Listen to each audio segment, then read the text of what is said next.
welcome to the November Parish Council meeting. We've got one Ballot Councillor, Higgins, and our County Councillor, Dawson, in the room as well. Just to start off, welcome to the public. It's nice to see such a large turnout of the public at the meeting. We just need to warn anybody who's unaware that the meeting is being filmed tonight. Now, the members of the public don't have to agree to be on a film of a council meeting. Councillors have to be on the film if somebody wants to do it, but the public don't. The original plan was you'd all be on that side so that you wouldn't be in the film if you didn't want to be, but obviously some of you have ended up on this side, which now you are in the film. So I just want to make sure if anybody doesn't want to be in the film who's on this side, they probably need to do a bit of musical chairs with somebody on this side so that that's covered. Is that all right? Is everybody happy? Yes. Yeah. Okay, that's fine. Good. Yeah. So we've got no apologies. I think that's correct. No apologies. Thank you. Reminder to everybody that if there's any item on the agenda where you think you've got a conflict of interest, either financial or otherwise, please declare it either now or when we reach that item on the agenda. I'm of course a member of Three Holes Committee. Thank you. You mentioned that one before. That's useful to remind us. Okay, the minutes of the last meeting were circulated a few weeks ago. Has anyone got any amendments they want to propose for those? Two. 16.3, 11.36, Mr. Willoughby MP regarding the speech and Sorry, I didn't understand what you said then, sorry. 16.3. Yeah. I think Mr. Willoughby is Norfolk County Council. Chris Dawson will confirm. Martin will be, yeah. He's not a member of Parliament, he is. I've got Councillor Mr. Willoughby and the updated ones. Oh, I haven't seen the updated ones. He is a councillor though, isn't he? Yes. Yeah, so Councillor Mr. Willoughby I've got in the minutes. Thank you. Anything else? Okay, can I have a proposal and a second that we approve these as a true record, Christine and Richard? All those in favour, please show. Thank you. Okay, that's carried, that's approved. Right, at this point what we normally do is adjourn the council meeting to allow members of the public to address the council. We have got a limited time for this. There's obviously quite a lot of you, so I'm happy for you to speak, but please keep your comments succinct if we've got a lot of people talking so that we don't, so we get through in a reasonable time. So, does anybody wish to speak? Yes. Hang on first. Anne was in first. Yeah. Thank you. Looking at the Upwell plan, it says the highest deprivation falls within barriers to housing and services and living environment. This is for Lakes End and Three Holes. So, you talk the neighbourhood plan, sorry? Yes. Yeah.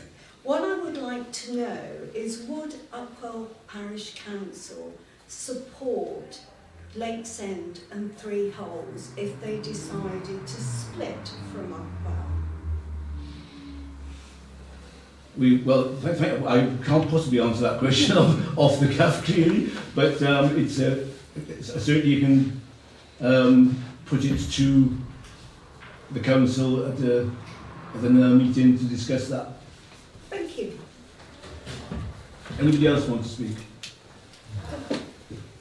Yeah. On behalf of Lakes End Village Committee, we've had our AGM, as you well know, at the end of October, and fortunately I was made to remain chair. It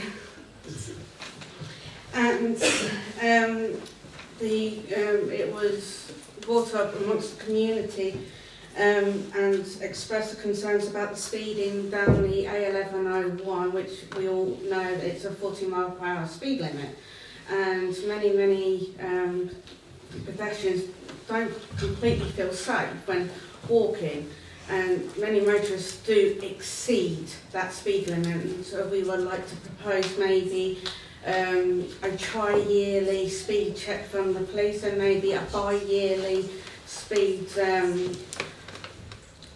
speed camera and the speed board if possible. That comes under my remit. Sorry, thanks Colin. Also, the Wisbeach Road A1101 junction for Tips End. Of course, this is a very highly dangerous turning, especially for the residents that live so close to the junction. And it may be proposed for maybe a reflective mirror to see if there's any motorists coming around the corner at such high speed, or maybe a traffic light system. And footpaths, as you know, there are many children that live within Lakesend, that go to some of the nearest schools. There is one parent for definite that is here tonight who lives in Lakesend, and there is no path running from Lakesend Hall itself to the designated bus stop that is used by the public and for the school children.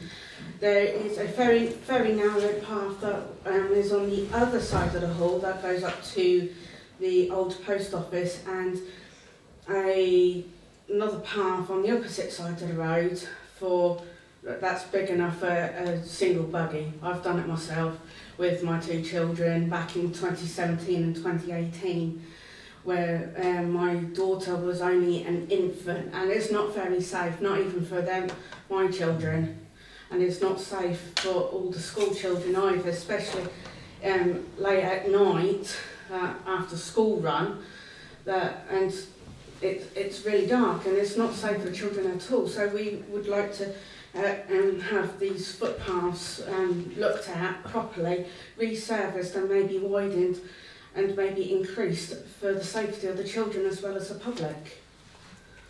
So. All those items are actually not parish council items, but we can obviously represent the views to the Highways Authority, who would be the people to deal with that. On the mirror front, I know one issue, we recently, as a parish council, installed a mirror at the Toyntons Road junction because of problems with that.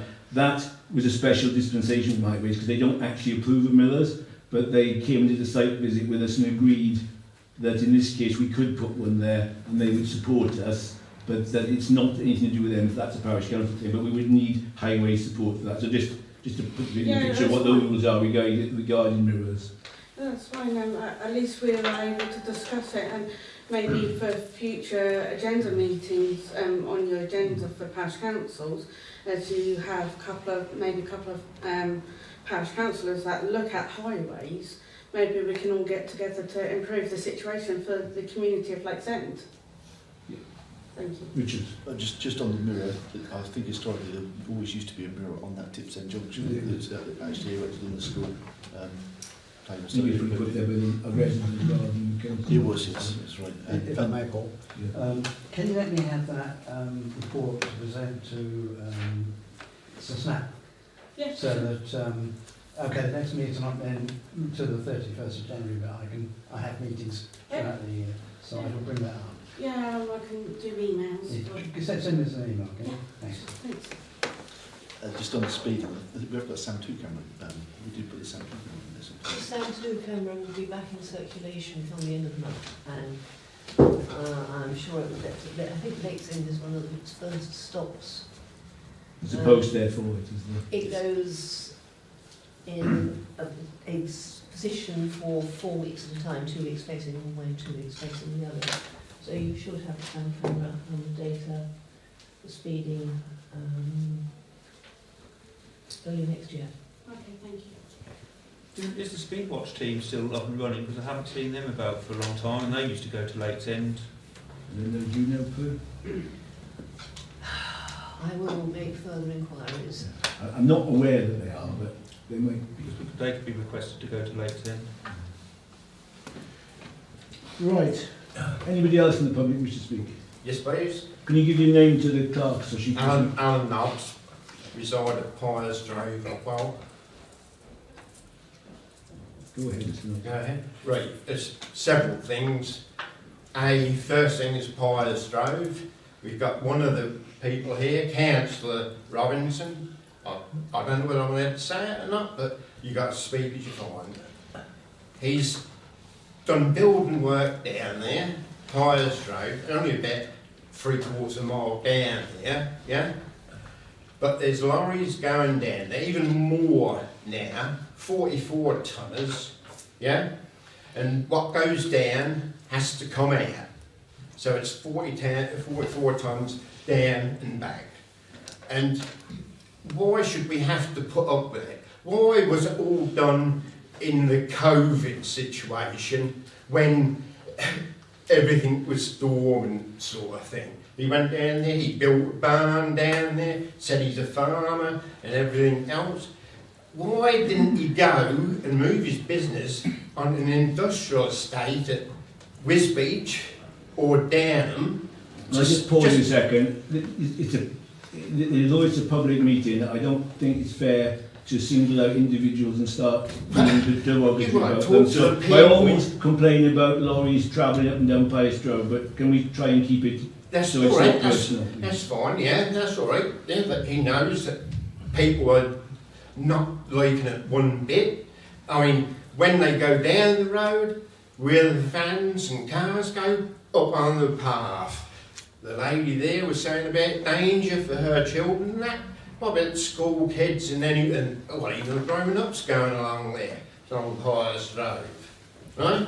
This is an issue which has been drawn to the attention of the council before, and we have had discussions with highways about it, and they have looked at it, and they've talked about what surfaces they can put on to try and help with the road surface. There's nothing that highways can do about the actual use of the road. It's a public highway, there's no restriction that they can impose on who uses it. But they can do what they have done, which is to try and help as much as they can with the surface to make it less damaged. Councillor Rose, he lives down there. One of the noisiest parts is outside his house. The Russes. Yeah, and he's on the council. He knows people on the borough council. You've made your point now, so unless there's anything else. Yeah, there is something else. Dodge style. Right? We all know what that is, don't we? Well, I hope so, anyway. I've been up here and talked to you about it and moaned about it. It's still nothing been done. Well, that's not entirely true. I know the County Council this year did actually go in there and remove the obstructions at the common end, but they were reinstated relatively shortly afterwards by the landowner. But they were open for a couple of days, and the parish council have actually paid this year to have the Dodge style cut to make it wider all the way down because of how overgrown it had become. And the Ballot and the County Council have also had possibly 2 cuts on it as well. Can I just interrupt? I've been coming up here about it for about 4 years, perhaps 5. Well, ever since Tom has moved down here, this is when it all came up. 5 years. 5 years, so I stand corrected. But this has been going on for 5 years. I even talked to you one day, you was walking your dog, I was walking mine. And you said your wife stopped going down there, walking her dog, because it's not safe. Yep. And, you know, and that you're a chairperson. The council has made all those representations to the County Council on behalf of parishioners. Why do I come up here and say my views, and you don't do one on you get up and say, oh, I'll get in touch with so-and-so at the council. But we have. And Chris Conboy, the, what's he? Middle level. I've been on the phone to them. So why aren't you getting together and get something sorted out? Right? As I said, we have done what we can on this point, in that we've passed on the complaint to the County Council, and it's the County Council officers who are responsible for taking it forward. We've actually we've spoken to them this year on 2 or 3 occasions. As I said, we have actually cut them ourselves to try and keep the path open. So to be fair, I don't think there's much more we can do than we've done. And he comes down, he's moved it, I understand. Chopped it all down and done what he liked, put steps there. Yep. People on the walk who go down, have walked around the village, they say to me, oh, we go down there, we can't get through because his car's parked in the way, so they have to go down them steps. I'm well aware of this. It's just we as a council can do no more than we've done on this. Well, you can vote I've got We have dementia, voiced- I've we got have voiced dementia. The mayor's drying up like hell, and I have a job at converse. But You're doing very well. yeah, well, yeah, until it comes to the end. But I mean, someone here should pick up and say, I'll look into it. We have. Yeah, yeah. And this is five years, right? 5 years later, I'll I be think honest. you've made your point, Prove and we've it. had your answer, so I think unless there's anything else that... Yeah, there is something else. The nature trail. Yeah, isn't that a joke? That's Right? nothing to do with the parish council, that's the Blunt Trust. Yeah, that is to do with the council. No, it's not. Everything has to be part of it. Well, why do the people go down there then, if there is a lot of people using, and then you have to trespass on someone's field They don't. to get onto the road? They don't. Since you asked the question, I'll answer it with my knowledge from being on the Blunt Trust rather than my parish council, just to help you. But the Blunt Trust have reached an agreement with the landowner to have a right of way for people using the nature walk to access the nature walk from Stonehouse Road along that piece of land. And the owner of Dodge Star, what's he want to do? No. We've finished Dodge Stonehouse, sir. Yeah, that's all right. We've answered the question, so if you can sit down now and let No, somebody else have a go. I've got something else to say as well. Well, you've used your time up now. Can you save that for next month and come back, please? Sit down, please. There won't be an audience like this next month. Well, there With might the be. cameras, I hope they used to get it. Please sit down. They now. Thank you. had the cameras Thank at you. down last week, Thank didn't you. they? Thank you. Does anybody else in the public want to speak? Sue? Yeah, Susan Lowe, 3 Hobbs Village Hall. I appreciate you have the open letter on the agenda for later on, but I just wanted to clarify that the request for the consultation was to the parish council, not to Upwell Hall, and it's not trying to pre-decide what should happen. There was no mention of any outcome in the open letter. There seems to be a lot of speculation that's been in the public domain, fair enough, but I just wanted to re-emphasise that the open letter was just a request to the parish council for a consultation. The local government authority does have best practice and guidance on what a consultation should be and in what circumstances it should be used. So that's all I wanted to clarify. It wasn't addressed to Upwell Hall. Thank you. Thank you. Anybody else? Or can we start the meeting? Okay, I'm going to restart the meeting. I just want to remind the public that during the meeting they aren't allowed to speak. It's only the councillors are allowed to speak during the meeting. So now I'm reconvening the meeting, so please just refrain from speaking during the meeting. Thank you. Yes, on there, go. Yes, okay. Before we do the next bit, we've got Councillor Dawson here from the County Council. Excuse me, on there going. And he has to get to another meeting. So just before we go on to the next agenda item, if any of the councillors have got any questions for Councillor Dawson, could you address them to him, please? Sorry. It's okay. Do you want to? Oh, Pooh. Did you want to ask something? Very quickly, Chris, the signs for the Thompson's Road junction, they are still showing a staggered junction, and it isn't a staggered junction, it's a crossroads. Yeah. What can we do?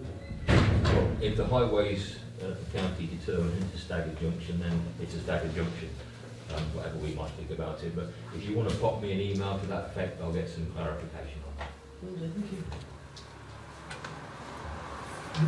Chris, did you want to say anything to the council? Well, other than the fact that I haven't got anything to report from a county perspective, other than the sort of emails that we've been exchanging on the various matters, including highways. But what I would say is, with regards to Lakes End, if you and I can have a meet down there at some point, and we'll have a look at the matters that have been raised. It's always a question of funding, you know that. But you know, we're looking at things that we can do in Welling to improve things, and obviously we've spent a bit of time on Toyntons as well. So we may as well try on Lakes End and see if we can get a 3 score. So Thank you for that. So We'll could have a you chat. put that down for me to action now, please? Thank you. Could the public be included in that meeting? That's what I thought. As if by magic, I will say that if a meeting does take place, I will make sure that the residents of Lake End know it's happening, so that anybody who wants to point anything out to us can do so. On that basis, there's no other questions, I'll see what Marshall and St James have to say. Thank you very much. Thank you. Good night. Good night. Thank you, Chris. Right. So the next item on the agenda is the casual vacancies voting. This is a secret ballot, but I'm advised that, because one of the questions I wasn't clear about with the filming tonight being a new thing for the council, what the rules would be regarding whether we were allowed to do this ballot in secret or whether they had to film it. And we can't say they can't film it, but obviously they won't see what we're voting because it's going to be done on paper in a secret manner. Okay? So the filming will continue, but there's not going to be obviously any knowledge of the voting. It will be secret ballot. Bearing that in mind, I'm sorry to the 3 councillors who missed the presentations. Unfortunately, I didn't think it was fair to the candidates who started with their presentations that some of the councillors saw some of the presentations and not all. So I thought it was better that you came in without seeing any of them. You've all had a chance to see the documents that they sent through, and to be fair, I don't think there's a lot added to that. It was just expanded on the same points really. So just for your information. But I do apologise, we excluded you from that bit. I would have appreciated a reminder email because I looked at the minutes which said 7 o'clock and I just didn't tweet at the top of the agenda that it said 6:30, so I just printed that off as an agenda, so if I'd had an email to say reminder that it was at 6:30 I would have thought we did do that, to be honest, but we didn't. Perhaps not. Point noted. Thank you. Okay, so unless anybody wants to say anything, I suggest we distribute the ballot papers and do the voting. Does anybody want to say anything before we do that? No? Okay. We're going to read out the same thing again for the benefit of the councillors who weren't here. So Melanie will just read out the statement about the election again and then distribute the papers. So Upwell Parish Council currently has 3 casual vacancies. As a council, you do not have to fill all the vacancies. If you only want to vote for 1 or 2 candidates, this is permissible. Your maximum vote on the ballot paper is 3. After you have voted, I'll count the votes and get a member of the council to check. A candidate must get 50% at least of the vote, which means they need to get at least 6 out of the 10 councillors to vote to become a co-opted councillor. The Chair does not wish to use his casting vote in this instance. I will announce the results of the vote and co-opted members can then join fully at the next meeting on the 13th of December. In the meantime, I shall send documents for them to read and all the papers, obviously, for the December full council meeting. That's it. Right. Okay, so now we're going to be distributing the ballot papers.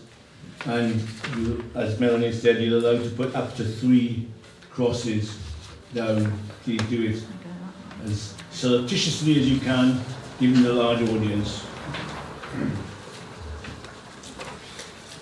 I suggest you fold your papers over once you've done it and pass them back to Melanie for counting.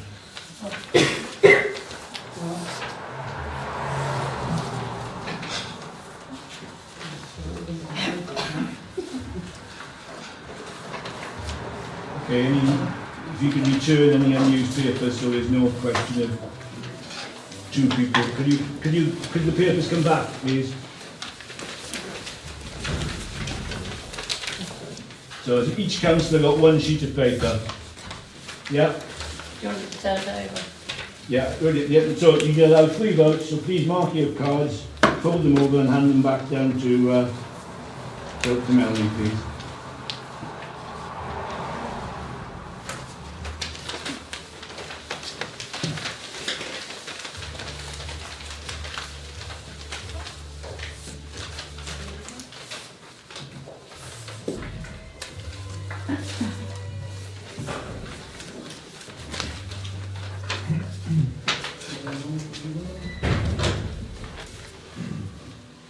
Just count you've got 10 sheets first, just to make sure you've got 10 sheets.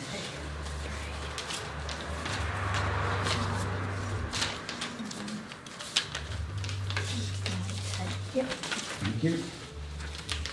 You can sit there quietly while Melanie does some counting.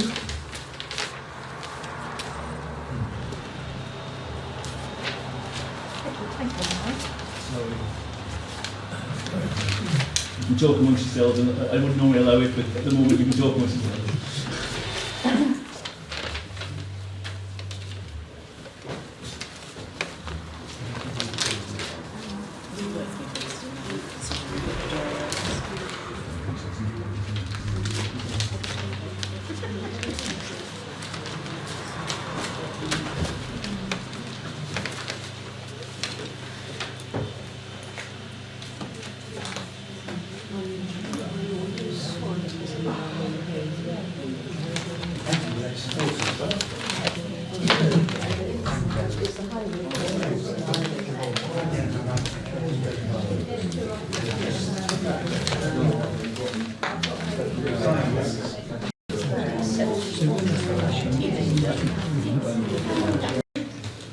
So the votes have been counted and checked.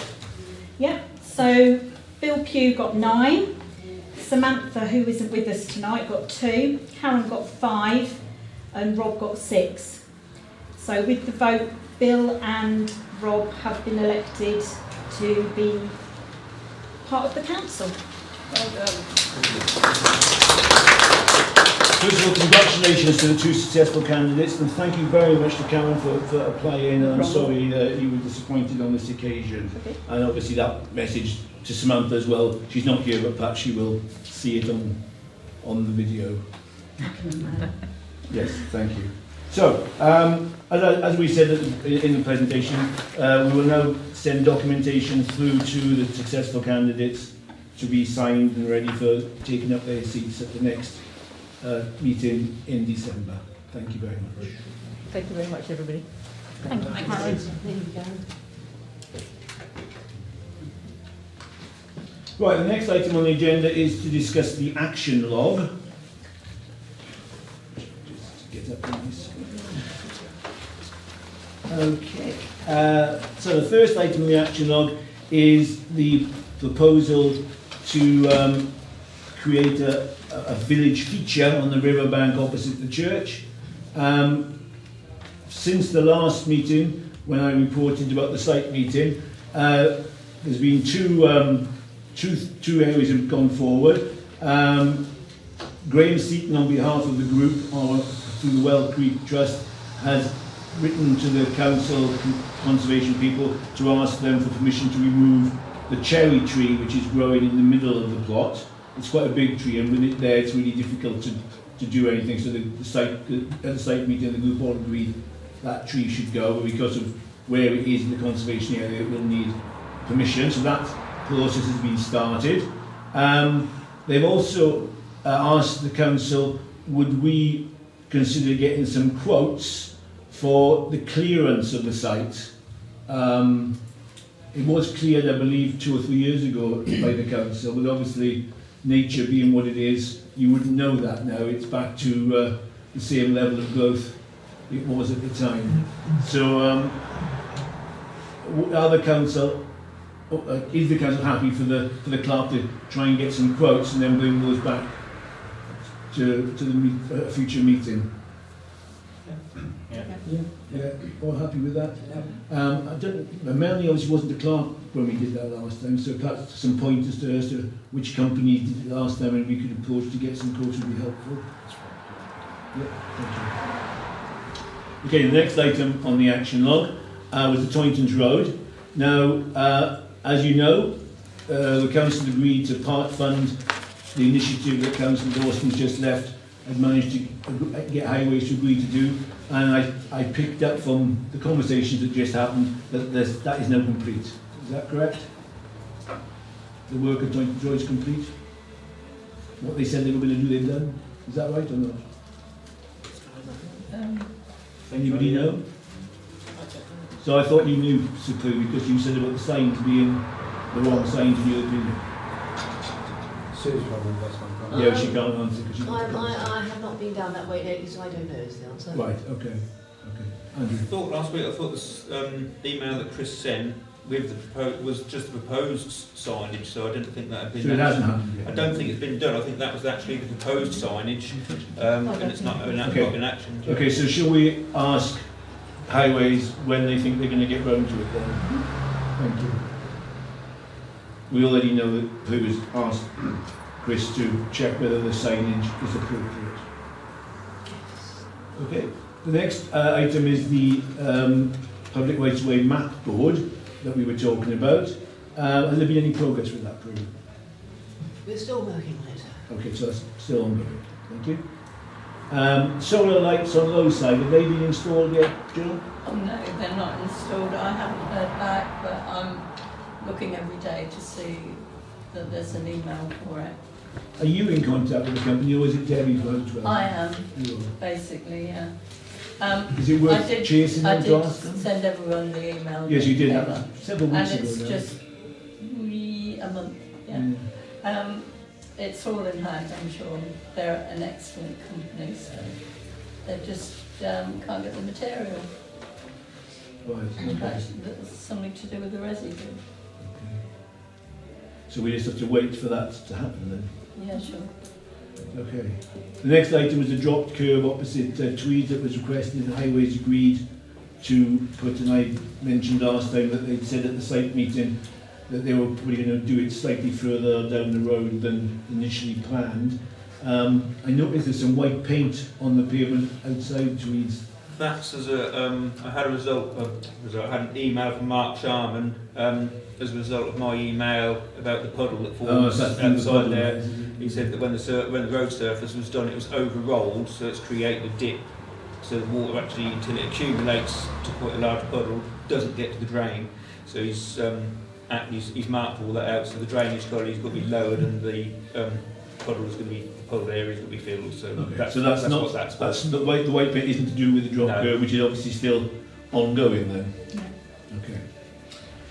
The next item on the action log is the building on Dovecot Road, which is derelict, and the safety barriers are protruding well into the pathway, making it impossible to get through there safely without going onto the road if you've got a buggy or something. We had some more complaints from the public about this since the last meeting, and we've yet again chased building control on this. Have we heard anything back? No, and I've even sent another complaint through to them today and still have nothing back either. This is some of the frustration of being a parish council, isn't it? That we keep identifying these things, but because higher authorities are in charge of it, we don't get any luck. I spoke to Chris Dawson on Saturday morning when I came at the hall to do a couple of bits and pieces and mentioned it to him, and he said he had seen emails and everything about it, and he was going to have a look himself and chase it, but he said he believes that the problem is actually finding the address and the contacts of the actual owners. That doesn't fit entirely with what we were told by building control when they last communicated with us, which was that they were supposed to have had a site meeting with him the week after, wasn't it? They knew where the man was, and we're going to have a meeting, but we've never heard any more, so we assume the meeting didn't take place, but we don't know that. I gave you the name, remember? PP. Yes. Yeah. So I think we just need to keep pressure on. It might be worth letting Chris know that they do know it is, and it's just it may be that what their trouble is they can't get the man to come to talk to them about it. But there may be some enforcement action they can take if they're not getting any cooperation from the landowner. A few weeks ago, I think I imagine it was the whole family of the owners was standing outside of the property and looking around. But that wasn't the site meeting with Highways, that was the people who actually own it. Thank you. Okay, the next item is the land opposite the school. Now, if you recall, we were attempting to get the hedging cut back there because we all know the problems with traffic along School Road during school drop-off and pick-up times, and the highway has been a little bit narrowed even more by the thickness of the hedge going over the verge, and one particular branch sticking out in a dangerous way into the highway. If you recall, there were discussions with the school because we believed it was the school responsibility I'm pleased to say Chris is not here now to receive the plaudits, but Chris picked this up on our behalf and did speak to Norfolk County Council department that releases the land to the Academy Company, and they it's now been made clear to the school by the County Council and to the school itself by the Academy central office, as it were, that it is the school's responsibility, and so we are hopeful that something will be happening on this in the near future. The company have implied that in an email to me, that they will be getting the school to action it. So hopefully next time we'll have some good news on that one. The solar lights on the road in Three Hills and Lakes End proposal, which we were going to discuss once we'd seen the effectiveness of them on Lowe side. Clearly, until they're into Lowe side, we aren't in a position to make a judgment on that. So that's ongoing as well. I did ask Chris as well, as a county councillor, to see if he could find any other companies within Norfolk County Council, because these sort of lights are in parks and everything like that. And Chris said he did make initial inquiries and it wasn't looking hopeful, but he said there were one or two other leads that he was going to chase just to see if there were other contractors out there. We could discuss that with him if we have a site meeting in the extent and the other issues that have been raised tonight. Next one is the hedge overgrown on Marmon Priory Farm, border with March Riverside. Councillors will have seen the email reply that we had from the owner, which I circulated probably about two or 3 weeks ago, where he agreed he would cut it back, although he did make a few other complaints about aspects of the road. In that the traffic was speeding and had gone up in volume. I didn't think that really affected the hedge. This was a separate complaint, just unconnected with the hedge. Andrew answered it very well in his email back to me, which I think everybody probably saw that as well. Is there anything anybody wants to say about those issues? We'll write back to him at this point that there's little we can do on the issue of traffic using the road. Clearly, it's a highway which people are allowed to use. We can't just stop people from using it, unfortunately. Okay, so we'll do that. That's an action. Thank you. Next item is the cemetery, and as you know, we've been trying to get a meeting with the two officers at the Borough Council who are in charge of cemeteries. We have made a little bit of progress on that, in that in October they emailed me to say they would meet us in early November, and I emailed them again in early November to say, when are we going to have the meeting? And he said he'll get back to me with a date. So we haven't got the date yet, unfortunately, but at least we are perhaps edging closer towards it. The next one is that on the agenda, or are we doing under action? Not on the agenda. Not on the agenda, so we do under action. Yeah. You were going to contact Outwell to see if they wanted to do a joint thing for the Queen's Platinum Jubilee. Yeah, which I have to say I haven't done. Okay. The other thing which we talked about last time, but when we were checking the minutes, realised we don't think we'd reached a decision on, was whether we would call upon local groups to set up a committee to try and plan some celebrations. I think we discussed it at the meeting, but we didn't reach a decision on it. So whether do we want to do that, or do we want to not do that? Is there any strong feeling, Richard? I think we were waiting for responses back from people who were interested in getting involved in this, and then potentially we could add that to the agenda at a later date. I'll get that for next month. Okay, so we'll come back to that next month once we've done that. If nobody's interested, there's no committee to make it. Did we get a reply back? Oh, the next, sorry, I'm introduced the item. The next item is the dog waste bin on Back Lane, Pius Road Junction, which we proposed. We did a sort of joint effort with Outwell on it, and we heard back from Outwell on that one. They haven't responded, no. Okay, so we'll leave that on there until we hear back from Outwell on that. And the last item on the action note was the discussion about the number of moorings appearing on the Well Creek throughout Upwell. Kristen, did you want to report that? Yeah, I went to the Welle Film Trust meeting, and the discussion was basically about the number of mooring applications that have been made recently.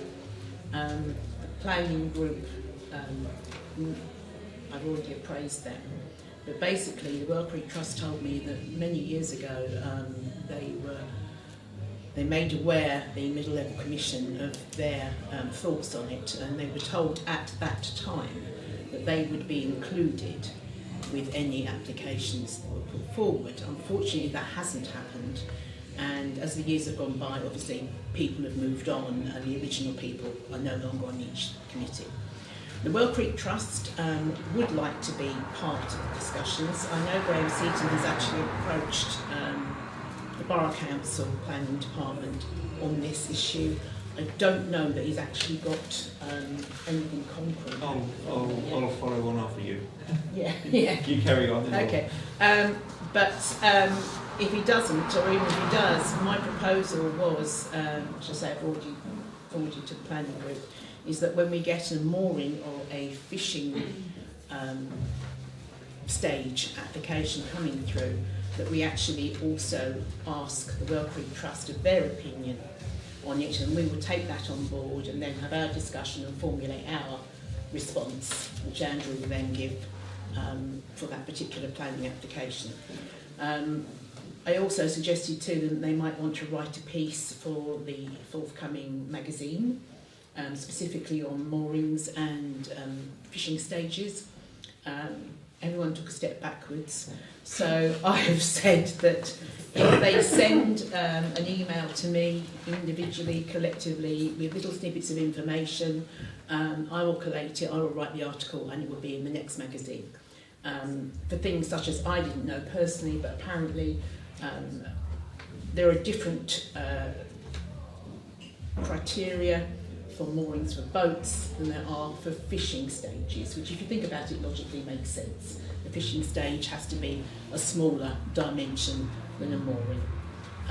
The mooring that's sprung up recently that doesn't have planning application at the moment, the person concerned approached the Middle Level Commission, who gave them permission to do it, but failed to tell them that they also needed to make a planning application and get permission from the Borough Council. Yes, I've been in contact. Well, I've been in contact with Graham, and I've kept the planning group appraised. Graham Seaton has now had it confirmed from the Borough Council that they consider it as an engineering structure, so therefore it does need planning permission. The middle level, people go to the middle level wanting a landing stage and fishing platform.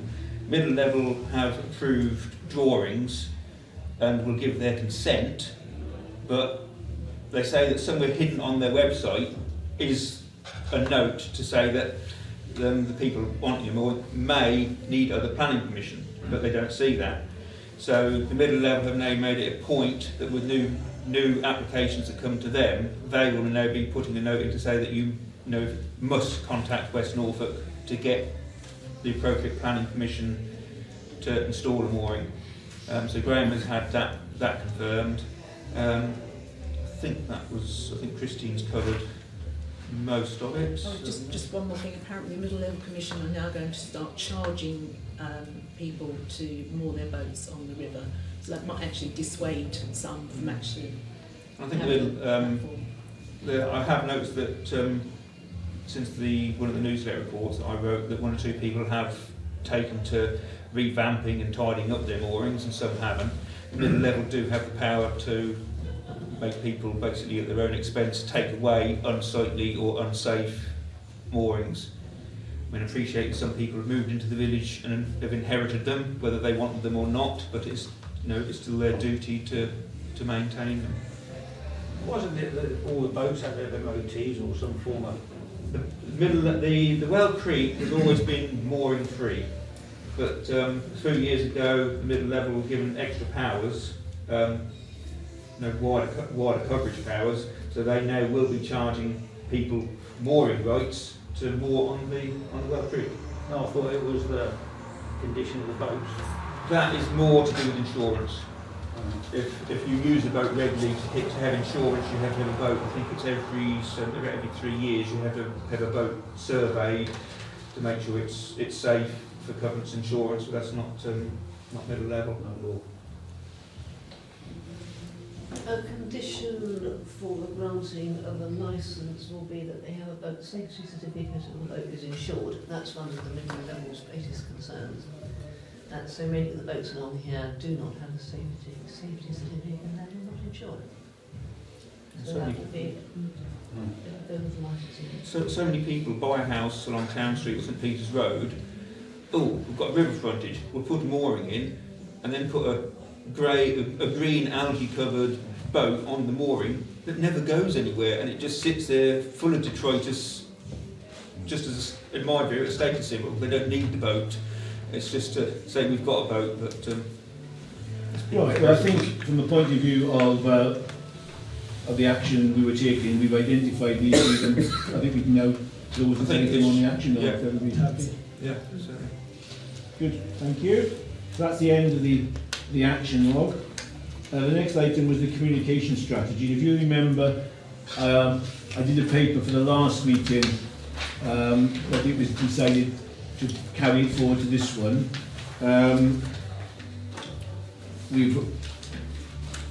We've had another email on the subject of communication in the last week, where it was suggested we could consider streaming our parish council meetings. This was something which wasn't in the communications document that we put together, but it's now something I suggest we add to the mix of things we should be considering, given the suggestion. So, who wants to talk about this item first? Andrew? Yeah, regarding the Zoom meeting, I wasn't aware that since COVID rules have been relaxed, that Borough Council and everything still did Zoom meetings or live meetings, in the way that most people can now attend meetings. Excuse me. And I think that was a good idea. Again, it would help communicate what the Parish Council does. The insinuation that we are secretive and corrupt could be dismissed if people can sit there and watch the meetings. We're not going to do anything different to what we do now in a meeting. So I think that would be a good idea. The proposal at the end of the communications document I put out was that the council considered setting up a group or subcommittee on the subject of communications and communication strategy, and of course that would encompass social media policy and things of that nature, which we also discussed last time. Given that two councillors we've just co-opted for next time both included improving communication in their things they'd like to see us do, it seems to me we've got an ideal opportunity to perhaps go ahead with that plan, and we've already got two volunteers amongst others to sit on that group. Vivian? No, we don't have Zoom, they're face-to-face at the moment. All our meetings are face-to-face.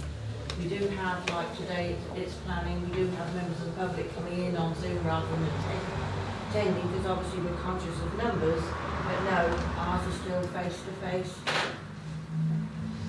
They streamed? They are, all of our meetings have been streamed for years. Right. I think that's probably what Andrew meant. Decided, so we have had them streamed, but no, other than that, they're all face-to-face. Thank you. So what do people think about that suggestion, that we do take up the suggestion at the end of the paper that we put together a communications group to take this forward? Richard? I think we need as many fresh and new ideas as we can possibly get, so I think yes, it's a good idea that we look to form some sort of committee. Essentially our next December meeting, we've got two new enthusiastic candidates. Christine, Basically, I was going to say the same thing. Yes. Okay. Okay, so, anybody against setting up a communications group? No? Okay, so what I suggest we do then, on the agenda item for next month will be to revamp the responsibility matrix because of the new councillors. So as part of that item, we'll create that group to take forward the strategy document and come out with some ideas. Yep. Thank you. Right, next item. The next edition of the magazine. Prue. Copy date is 27th of this month. All contributions welcome to Christine, Steve, or me. And that obviously will be the Christmas edition. Yeah. Martin's offered to write an article. He has, and I've asked Martin, what it is. The fisherman. Oh, Martin Scott, yes. I just wanted to know what the content was because he might be able to help with the moorings, for example. Yeah, because he's a member of Welle Film Productions. Yes, yeah. So, Okay. yeah, so that would be So, good. so you're always looking for the articles to begin to you by the 27th of November. Yes. Thank you. Can I? Sorry, yes. Can I also propose that as we've got 2 new councillors, that I actually interview them and get them into this edition because they will be councillors by the time the next magazine comes out. So I will be sending both of you a list of questions, and if you will kindly send it back to me, I'll write the article, I'll send it to you before it's sent for anywhere for publication so that you can okay it, and then it will be in the next parish magazine. Thank you. Photograph. You can supply a photograph if you wish, yes, you don't have to, it's not compulsory. Right, next item on the agenda is the Upwell Parish Christmas Light Competition. Ross, do you want to talk about this? Yeah. It's a competition that was set up many years ago before I was parish councillor. Last year's winners were for business, Joanne's Pantry, residential, I think it was Jess and Darren Hurst, but it has been spread out among the parish, around the villages. I think the year before, we didn't do it the year before. 2019, I think one of the residents in Lakesend won it. So just to clarify, there's two prizes, one for businesses in the parish and one for residences in the parish. And do we want to set a date that we're going to do the inspection so that we can advertise that in the magazine? Yeah.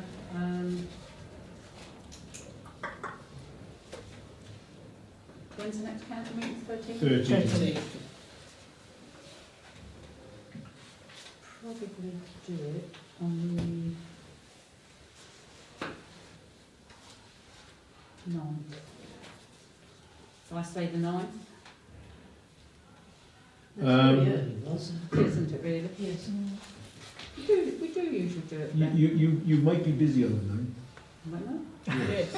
Something in my diary that you'll probably be there. Oh, okay. I think depending on how you view Christmas, it might be a little bit early. All right, okay. We don't have to have it before the meeting. Obviously, it'd be nice to, but the meeting is the 13th, so that is 2 weeks before. We do it on the 16th then. We we can put the date in the magazine, can't we? So that people know if Everybody's usually got the judged later on on. the 16th. haven't Yeah, the they? 16th sounds fair. So we're going to do the judging on the 16th then. So can we make sure there's an article in there explaining what's necessary, and the judging will be on the 16th. Okay. And the presentation of the trophies will be at our January meeting. Yeah?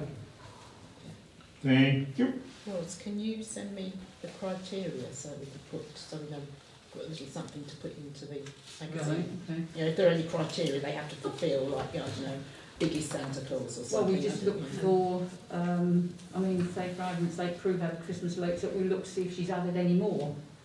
Oh, Yeah, she it's has. Okay, thank you. The key thing is that you don't enter it. No, by putting up a decoration, you automatically you enter by default. Yes. Okay. Thank you. Right. The next item on the agenda is the annual Christmas get together with Outwell Parish Council.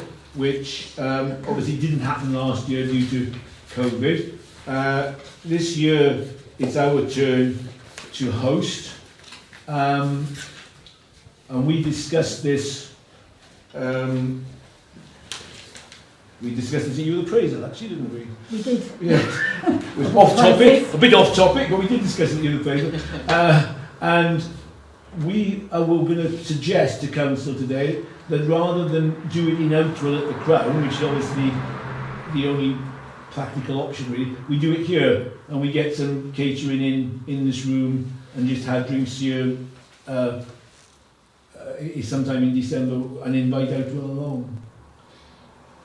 I've had no response from Outwell Parish Council. Well, you sent the invite already, have you? Yeah, just to see if they wanted to join us in some various dates, but I've had nothing back from them. Right. Have they had a meeting yet, Jill? Outwell Parish Council? Yeah, I didn't go. Well, obviously, if they don't reply, then we won't be having one. No. So since I've been a council, I think I've attended every single one, and over the years attendance has been less and less from both councils for whatever reason, and it would seem a shame to try and organise something for here and only 3 or 4 people turn up. Whereas if it's at the Crown... Which is going to be in here rather than in there, but yeah. It's just, whereas if it's at the Crown, then there is opportunity to appear as though there were more people there than perhaps there would be. It's an argument.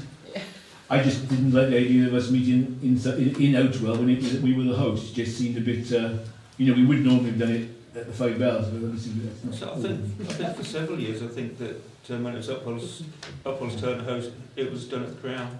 Yeah, has been done for years, and once they had it here, it wasn't a success.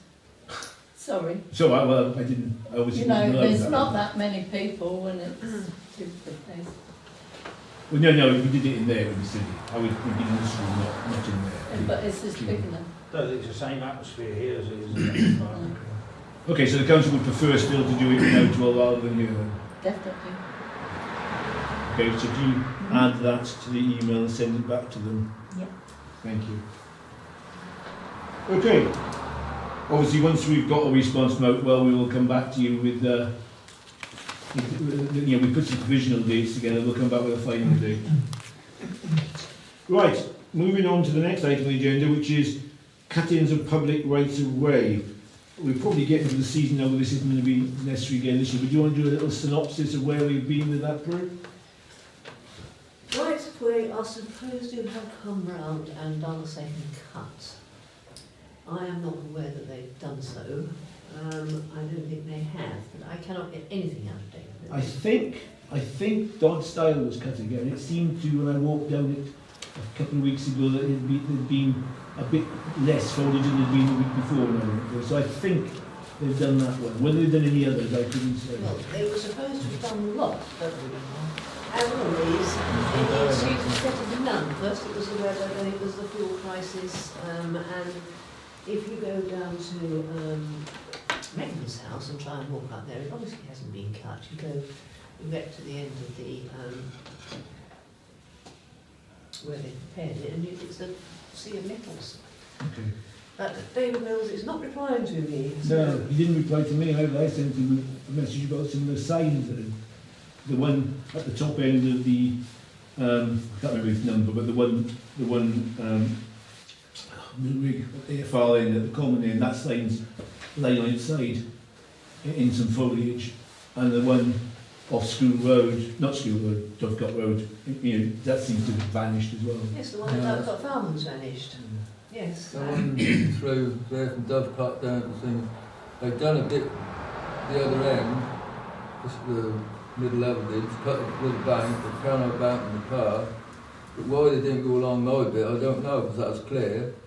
And I've left it to them, but now that's all the other land's been drilled, so they can't get to it. But, having said that, I went down through the other day. It's not too bad, actually, because I keep the edge clean, there's a bit about that wide, you can walk along quite easy. That's just the other bit, but... Perhaps we need an official email from Melanie rather than ourselves to see if they'll respond about when the second cut's going to happen to the other paths anyway, and the signs that they've been told about. Thank you. Okay, thank you. Melanie, did you manage to open Graham's email? Yes, he resent it. He resent it with an Yeah. invoice. That's the cutting Holly Tree Lane. That's it. I'm just waiting for rights of way. I will get him to go round and cut everything that hasn't been cut, but there is no point if rights of way are actually going to come and do it. Let's wait to hear back from David Mills then. Thank you. Right, the next item on the agenda is the council goods reports, and we've got the planning application, planning goods reports. Andrew, is there anything in this you want to draw attention to? Not really, except the neighbourhood plan seems to be called upon, thanks to Prue and Christine and Jill for sort of pulling up things out on that, because they were sort of more into the neighbourhood plan development. So the neighbourhood plan is now being used where refusals are being recommended. So, I'm assuming you've all read the synopsis here. So, are we all? Can I have a proposer and a seconder that we approve the planning group's recommendations for all these things, please? Richard and somebody want to second that? Yeah. Jill. All those in favour of that, please show. Thank you. So those recommendations are approved. Thank you. The next item is an update on the Village Hall refurbishment. Basically, as you know, at the last meeting we talked about the fact that the tender packages were being redrawn up following professional advice, and those have now gone out again to the people who made themselves interested on the government, having seen the adverts on the government websites. As part of the pack that went out was the assessment process that we were going to follow, because we were going to follow a different one from the one we originally were going to, so that we were following the legal requirements. So basically what was going to, just to explain that to the council, there's a date, I can't remember the date at the top of my head, but it's sometimes towards the end of this month, where they have to have their tender bids in by, and then the person who's been doing the guidance for us on this, who's not on the council but who is assisting us with the process, will then anonymise all the bids so that the council won't know which company is which, so that there can be no question of any conflict of interest biasness in choosing. And then we need to put together a small moderation panel or assessment panel to moderate the tenders and produce a recommendation to full council of the tender to accept, if we are going to accept any. So what we need today is volunteers, and I don't need more than 2 or 3 because we don't want, this is only meant to be going through a set of guidance that's already been drawn up to work with the experts that we've got on board to make that recommendation to council based on a set of criteria that's been circulated with the tender packs. So, who would like to be on this moderation panel? What it will involve doing is, I'll just explain, what you'll have to do basically is just look at the anonymised bids and assess them against the criteria that have been predetermined and use the weighting that's been predetermined to decide which is the one that's offering us the best option for the council. So Chris, you indicated you'd be interested. Paul, Christine, both you and Christine are on the Village Hall Committee as well. Is it appropriate that you are a part of I was going to suggest I didn't go on the motivation panel, to be honest, for that reason. That's what I was I'm thinking. happy not to, if that's going to be a problem. Well, I think in the interest of, it would be best if members of the Village Hall Committee were not on this panel.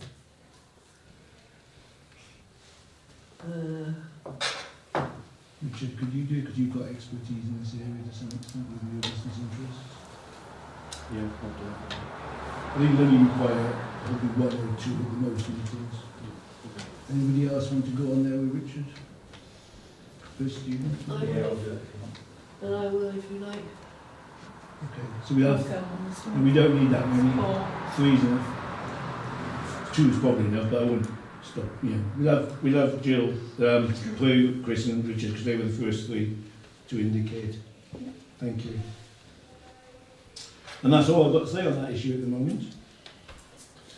Now the next item is the clerk's appraisal, and we've been given instruction by the National Association of Local Councils that this does have to be done in private and can't be filmed because it is a personnel issue rather than a council issue. Okay, so the next item on the agenda is just a note in itself, health and safety issues, and this as you all know is ongoing, that you all tell Melanie or the council directly, county council that is, if we do see any health and safety issues. Are there any that you haven't told anybody you need to bring up tonight?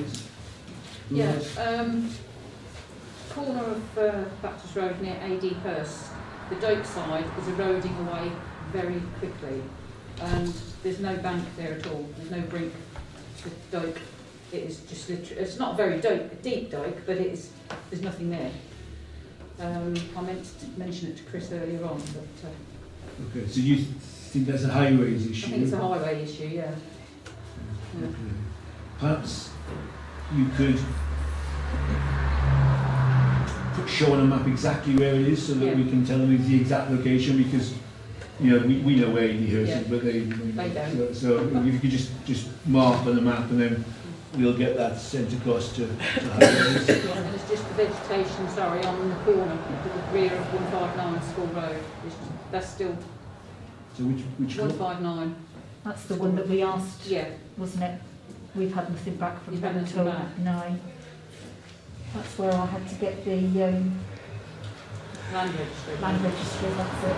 Information. That's not in School Road, that's in No, it's Baptist the Road. rear road. The rear road. Oh, right, Yeah. that's what's threw me. I Yeah. don't remember anything in school I was in but it's the Baptist Road we're talking about, Yeah. yes, you've not heard anything back No. from them. No. Has it died back yet?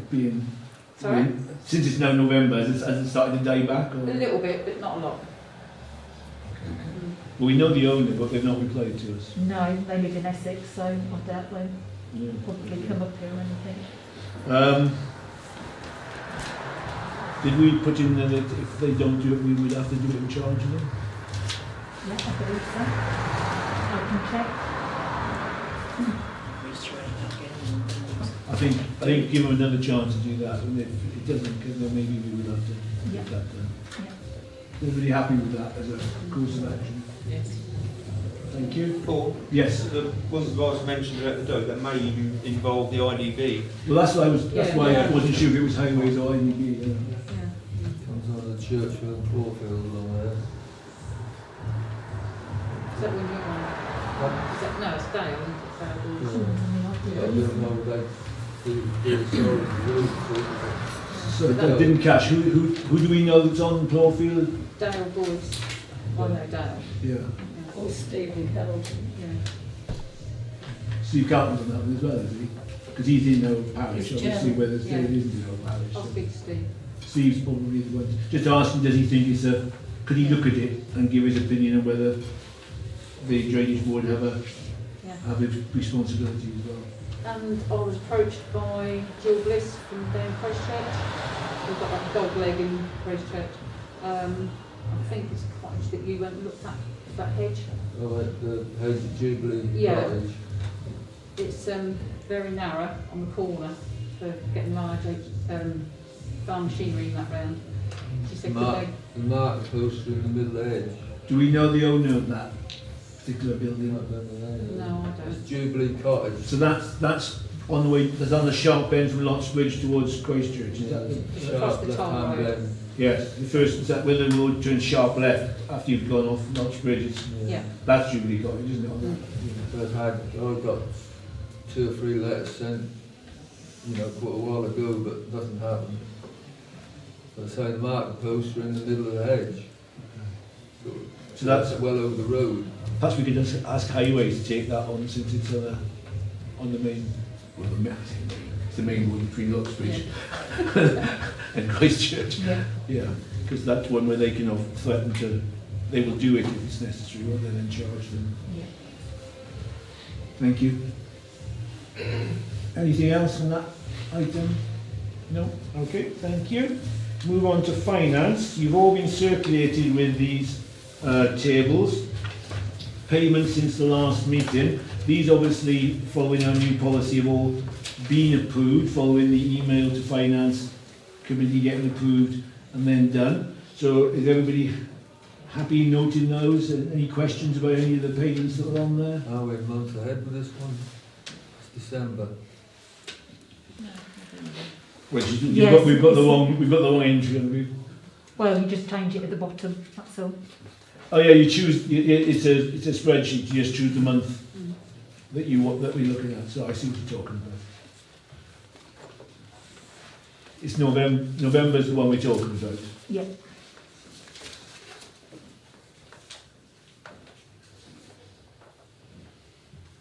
You've got. Is there anything on you, guys? Because if it's December, there shouldn't have to be anything. Payments for December 2021 authorisation. You won't have anything much on there for December. No, it says there. Look. Yeah, but you need to click on the tab at the bottom to get the right month. Scroll up. Oh yeah, no. You've printed the wrong one off. Or it's got a weird thing on your printer. On the one on Melanie's laptop, it says November. Print off the date, you know, when you go onto it on me, I print it off. No, There's a glitch. No, you haven't. You've gone on the tab for December and printed off December because look, there's no figures. Oh well. Right, that's all right then. Yes. So it's easy to do. I've gone through May's on more than one occasion and realised, damn, it's not May, it's whatever month it was, and I have to start again. Right. So is everybody happy with all those? We all noted those, no questions, everything's fine. Good, very well done. You've also got the income and expenditure balance, which have been reconciled. Again, this is rare for noting and for asking any questions.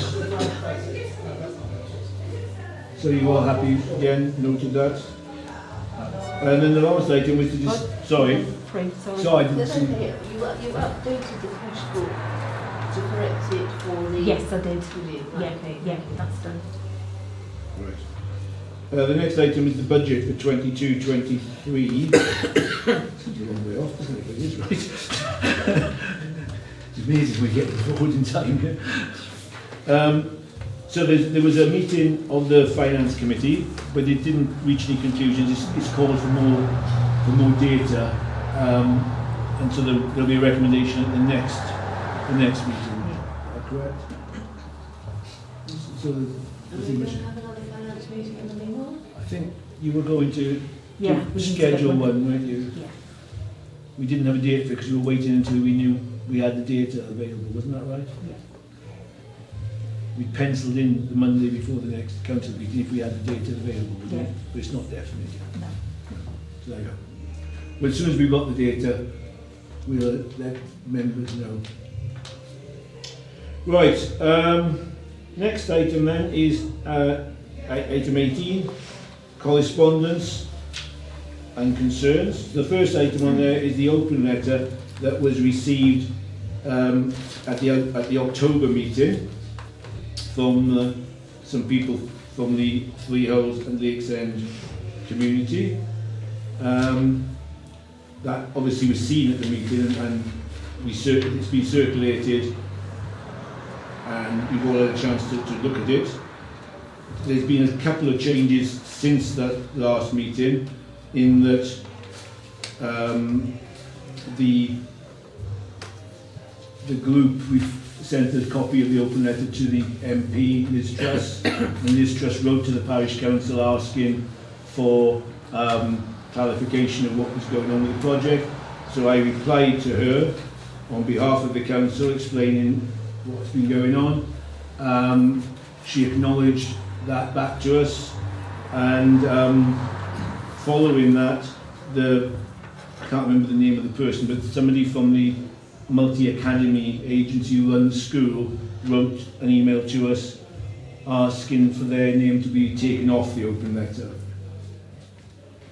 because they no longer wished to complain about anything. So that's where we are now. So obviously in the public Pickett Start Silo referred again to the open letter and asked us to consider about a consultation based on the information she gave us in the open letter and in the public forum today. Does anybody want to reply? If I may, remember I sent you an email, we were suggesting we'd probably have a surgery at 3 Holes and Lakes End. Well, 3 Holes has agreed to cover that and not charge us for it. So I will go there and hopefully you're the main person who needs to go there as a representative. But if anybody else wants to join, we haven't got dates for that yet. I haven't fixed a date, it's just a case of picking a suitable date and hopefully because of the problems we've faced recently, the sooner we get this out of the way the better. Yeah. So I'll confirm the surgery. If you could just give me a selection of dates because I've got quite a lot on the next. And I'll come back to you. Yeah. And same goes for Lakes End. Okay? Thanks. Lovely, thanks. At the same event, not 2 events. Hopefully one each. Really. Yeah, one each. I know it's a bit... Could we combine this Lakes End when we have Chris coming down to do the site visit? Would you be happy to do that? Yeah, that's fine. That seems to make sense, doesn't it? Yeah, I can appreciate that. Because most of the issues, I think, that were raised following the Lakes End meeting are the ones that were raised tonight as well. It'd be more convenient that day, that's what I was saying.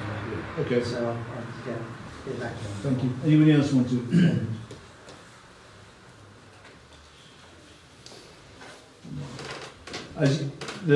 I'll just reiterate probably what we've said before.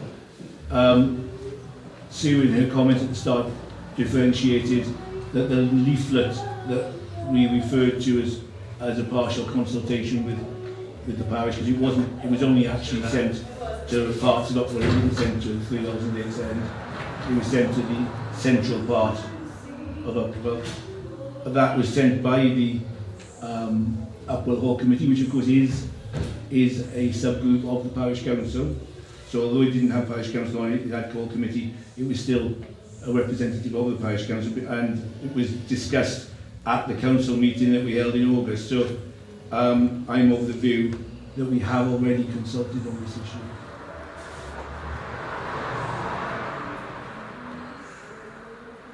Any comments? No.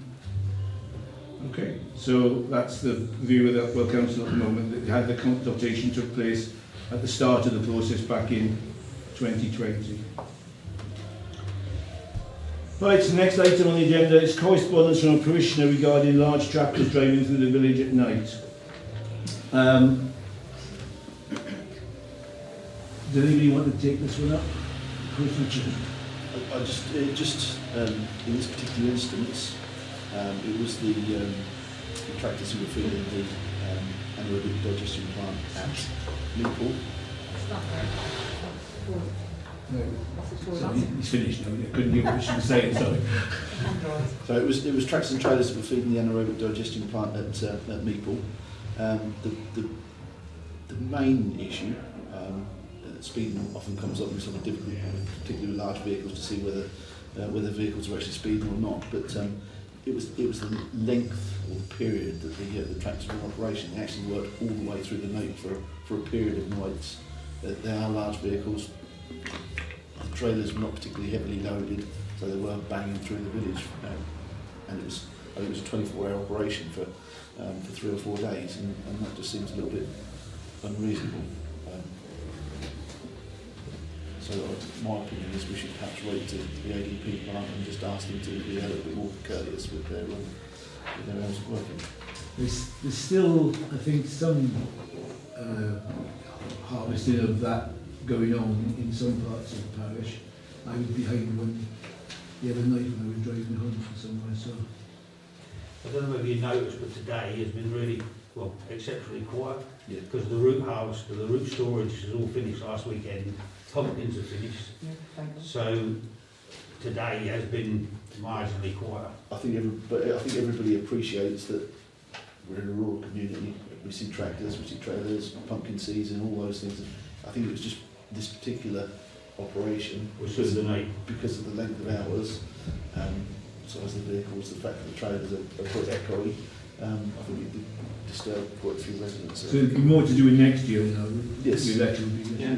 I was going to say what you said, Paul. I think it's worth monitoring for next year to see if there's any fields of maize grown locally, which is an indication that that's where it's going to go. So get nearer the time, then write to the company involved, expressing the concerns of this year, so we don't have to repeat. But I mean, if within the area we just have sugar beet, potatoes and cereal crops, and there's no sign of any oilseed, any maize being grown locally, you know, it's pointless acting now because it's all over and been done with. Did I see your hand up then?